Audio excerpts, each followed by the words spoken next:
it's, as we speak, it's Thursday at noon. And so I've had about 6 hours of Kentucky. I need about 24 more. So if you expect me to tell you how we're going to guard them or what we're going to run offensively or how we're going to press them, I don't even have a clue right now.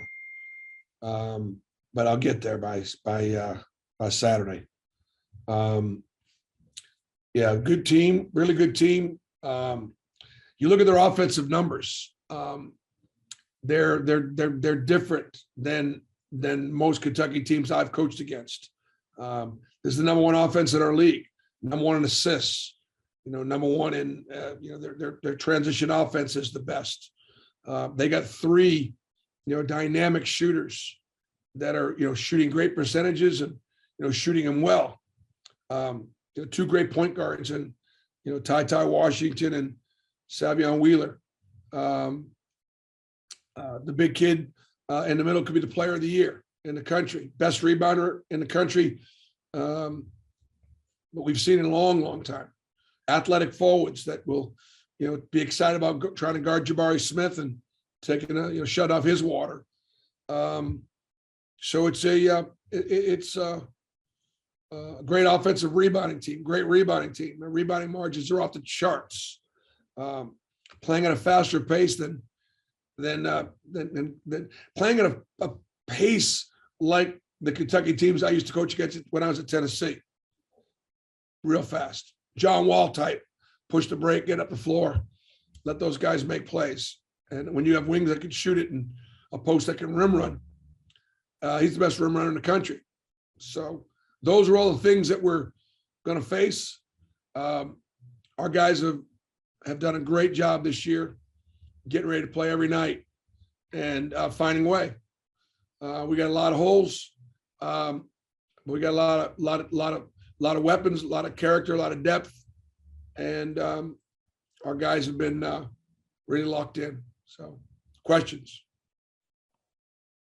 We start with the question from Justin Hokinson. Hey, Bruce. I know you love history and have a lot of respect for history. Just what does this game mean for Auburn basketball? I think it's the first pair of top 12 teams in Auburn Arena history. Just what is the significance? Standing room only tickets are like $300. I mean, what is the significance of this game for this program, you think? Well, I mean, it's probably the biggest home game we've had since I've been coaching. And we've played Kentucky here 3 or 4 times, I think. But there's a lot at stake here. Take away the rankings. The winner of this game is going to be at least in control of the regular season championship moving forward, because we only play them once. And so it's a huge opportunity for either team to kind of put themselves in position where everybody else is going to be looking up at you. We've talked about the fact that we don't want anybody else to do our work. We talked about that against LSU. We talked about it against Alabama. We'll talk about it against Kentucky for sure. Yeah, no, it's great that on a Saturday in the middle of January, all eyes of the country will be on Auburn, Alabama, on CBS on a Saturday afternoon, and it'll be for men's basketball. That's that's something that you might not have said a few years ago. Next is Jordan Hill. Bruce, you mentioned Oscar Tshiebwe a few minutes ago. He's been a force for Kentucky. Just in what you've gotten to see of him, what sort of stands out, and how crucial is that matchup going to be Saturday? Well, I mean, he is he's the biggest, strongest, fastest player running up and down the floor. We actually have got 3 centers in Stretch and Dillon and Walker that can really run also. That's going to be an interesting track meet to watch that all game long. And then they've got Ware that comes in behind him and a couple of Collins. So they've got 3 centers that do the same thing. He is just he's got 5 defensive rebounds. So that means if he's around the basket, he's going to, and you miss, he's going to get the rebound. So everybody will try to pull him away from the basket. It's easier said than done. And then on the offensive end, when Dylan or Walker go over to try to block a shot, which they've been noted to do a time or two, he's just going to be gobbling up the backside of every miss. So you're kind of damned if you do, you're damned if you don't, if you rotate over to try to block shots. So he's a handful, and he puts two hands on everything, and two hands on his catches, two hands on his rebounds, and that's what great rebounders do. Every 50-50 ball is his. Brian Stoltz. Bruce, you mentioned last night how you want your team to get more to the rim and be aggressive in the paint. How big is it to get, even on fouls? I think Georgia only had like one foul going into halftime last night. How big is that against Kentucky to get even foul calls and be aggressive at the rim? Well, we obviously haven't been very effective drawing fouls. We, like you said, we had two fouls at Ole Miss at halftime. Two fouls, and they both came in the last minute when KD Johnson stole the ball and they fouled him at the rim. And then last night, what did Georgia have? How many fouls did Georgia have at halftime? I think one or two. It was like one with like 4 minutes to go. So we're obviously not doing a good enough job driving it into contact. Mark Murphy next. Bruce, on your team's personality, is this the type of group that really has fun with a challenge like this one coming up Saturday? No, I'm their coach, and so I'm no fun, and so I don't let them have any fun.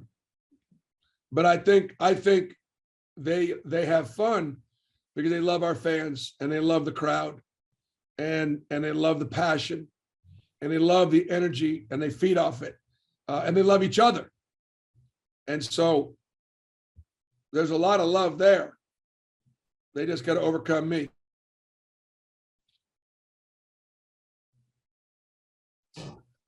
Justin Ferguson. Bruce, I wanted to ask you about Kentucky's guards, their point guard specifically. What have you seen out of Ty? And then obviously you guys are familiar with Severe Wheeler coming from Georgia and how well he's played for them this year. Well, we're familiar with Ty too because we recruited him pretty heavily in the springtime, and he's from probably the last year cycle, his season at Arizona Compass, and then his beginnings now here at Kentucky. It'd be hard, he'd be one of those players you'd say one of the top 5 most improved basketball players. His senior year of high school, his freshman year of college. Do it all. He could do it all. Not afraid of the moment either. And then Wheeler is such an unusual coverage because he's so fast. He's a lot like Wendell. He doesn't shoot it like Wendell, but he can get downhill like Wendell. He's quicker than he looks like Wendell. And like Wendell's not afraid. And so they've got a couple of, like we do, a couple of really courageous, dynamic, playmaking, scoring point guards that you've got to wrestle with. And then they got those wings on the wings, that can shoot it.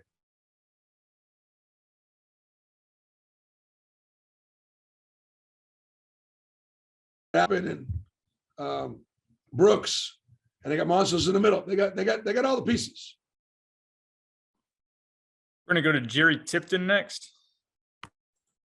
Yeah, Bruce, I wanted to ask you about, you sort of touched on this, how Wendell Greene contributes to the team, and also Walker Kessler. How important are those two guys to what you guys do?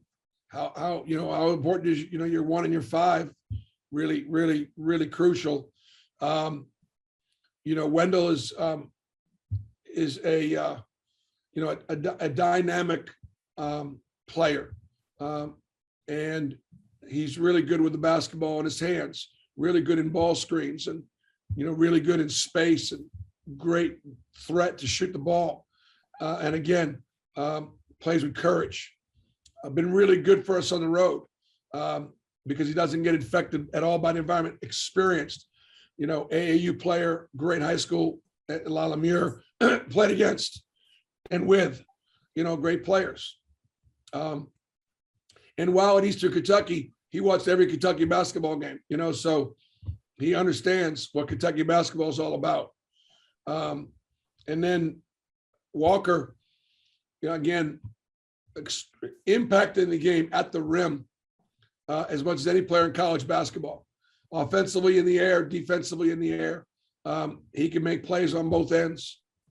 And the one thing that you haven't seen him do yet that he can do is shoot the three ball. And he's still shooting it. He hasn't made many, but he's going to keep shooting it.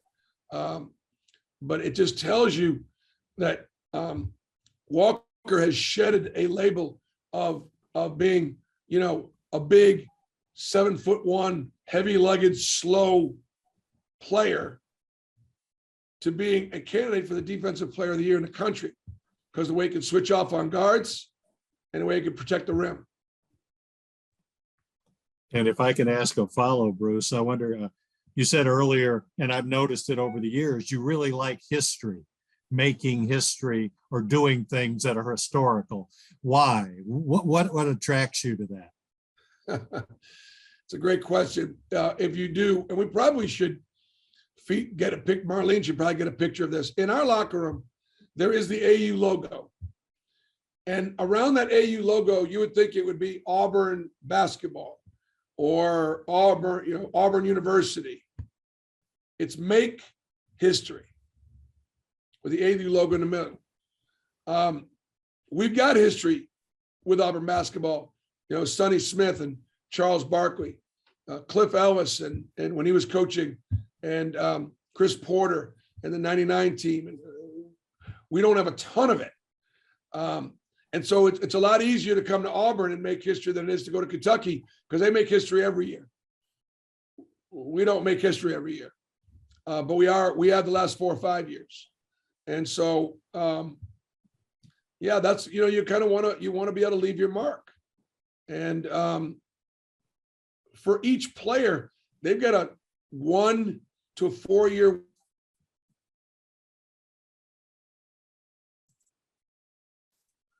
You've got, if you could stay in this thing as long as I have, it's your career of trying to make history, whether it be at Southern Indiana, University of Wisconsin, Milwaukee, Tennessee, and now here at Auburn.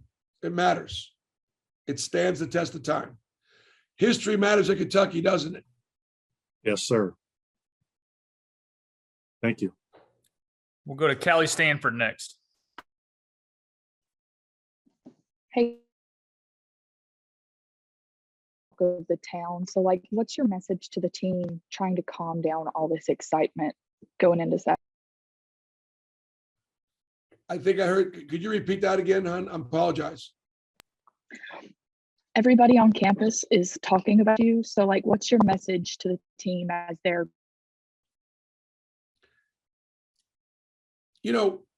our message to the team has been twofold all season long. Number one, go about our business every single day, trying to do the things that God will bless, period, on and off the court. The second thing is, because we had so many new pieces, a new freshman and 4 new transfers who are all in our top 5 or 6 players, we got to get better. We got to get better every day. We got to get better every week. We got better in the first half against Georgia. We didn't get better in the second half against Georgia, and that was disappointing to me. But my point is, are we going to be good enough to beat Kentucky on Saturday, knowing we got to get better? Have we gotten better to the point where we can beat Kentucky? Because back in November, we weren't good enough to beat UConn in overtime. But we've gotten better since then. And so rather than listening to all the noise, and it's not about noise, it's about support and passion and excitement. That's all great. We just got to focus on becoming a better team, defending better, executing better, and taking advantage of the opportunity that we put ourselves in. Go to Steve Moulton. Hey, Coach, certainly appreciate the time and you doing this today. I can't help but ask, with as big of a game that this is on Saturday, how much does a regular season game with this type of atmosphere help you to get you ready for March? I mean, it'll help because you'll be This will be our most challenging opponent. This will be the best team that we played. When we played LSU, they were down one of their better players. But this will be the best team we played, Kentucky. So that'll ultimately be the kind of teams that you're playing come NCAA tournament time. And so from that standpoint, it's good preparation. But this one is more about playing for championships, because there is a regular season championship at stake, and the outcome of this game will have something to say about it. Guys, that looks like a time for about 3 more in the chat. I'm going to go to Matt Norlander next. Bruce, I'm wondering, I know we still got 48 hours till this thing tips off, so there's a lot that you'll experience, your program will experience before the start of the game, but I'm wondering if this game is starting to feel like the biggest regular season game that you've been a part of since you and Cal went against each other in 2008, late February, Tennessee, Memphis. I don't know if there are parallels to be drawn there or not, but I just wanted to get a little bit of a sense of how you're in taking this, because the coaches are the same, even though the schools and the venue will be different. Yeah, Matt, the thing about that game, that was a non-conference game. And yes, it was 1 versus 2. And I was very, very pleased that Tennessee and Memphis, Tennessee, could have the highest rated ESPN game in the history of ESPN at that time. I think right now it ranks the second all-time watched game, 1 versus 2. But it was a non-conference game sometime in, I think, even early February, whenever it was. Yes. And so while it was exciting, it really wasn't about a championship. If Memphis was in the SEC at that time, I think it would have even had more, meaning. The environment was Super Bowl-like. It was a crazy atmosphere. It was fun to be a part of. This one here will be the same kind of atmosphere, same kind of fun, but this one means something. This one actually means more. Let alone, it doesn't matter if you're 1 or 2. We're playing. Both teams are playing for championships. Nubias Wilborn. Shout out to the SEC. It just means more there, Bruce. But just from yesterday, we didn't see Berman. Is everything okay with him? And then other than that, is everything okay with the health of your team going forward? Yeah, Lior had his foot was messed up a little bit, and I don't. Everybody else is healthy moving forward. All right, and we're going to wrap you up with the question from John Hale. Hey, Bruce, historically, we don't really think of Auburn, Kentucky as a basketball rivalry, but as the series is essentially even the last 6 years. How do you view this series right now, especially as a guy who was in the heat of that Kentucky-Tennessee rivalry for so long? Well, one of the advantages to being the Tennessee coach is it comes with the fact that if you asked your average Kentucky fan which team they want to beat most in the league, it's Tennessee, hands down. That goes back to Ray Mears. It goes back to Coach Rupp and Coach Hall. And by the way, I would be remiss by not once again briefly telling you how wonderful a man that you guys all know Coach Joe B. Hall was. Not only did he do an amazing job, but he was a good person. And he loved his players, cared about his staff, but was also very willing to provide advice as an elder statesman. And I know when I had a chance to win the Adolph Rupp National Coach of the Year, Coach Hall and I spoke, and I couldn't believe how much he knew about me and how much he knew about our team and the way we coached, and he even had some advice for me. So I'll cherish that. John, go back to your question. I feel like Joe Biden here for a second. Go back to your question. Meaning I lost my train of thought. I need you to ask it again. Okay, yeah, basically, just how do you view the Auburn Kentucky series now within the context of it's not a traditional rivalry, but it's so even the last 6 years? Well, and we've had some meaningful games, and so it's what you want to try to do. So to finish my point, you want this game to matter. You know, there was a time when Auburn basketball would always play you hard, but really wasn't much of a threat to beat you. And so Coach Calipari would just simply have to get his guys to not overlook and respect Auburn. Now that's different. Now this game matters. I think they'll respect our players. I know our players respect their players, and we respect our coaching staff. And that's how, you know, you build a program that now the Kentucky-Auburn game matters. Kentucky is the best program in our league, and they probably always will be. But can Auburn also 5 years we have been? All right, Coach, thanks for taking the time. Thank you, guys. Talking a little trash on the field? Yeah, we get it. Trashing the state with litter? That's terrible. Keep it clean. Keep Alabama beautiful.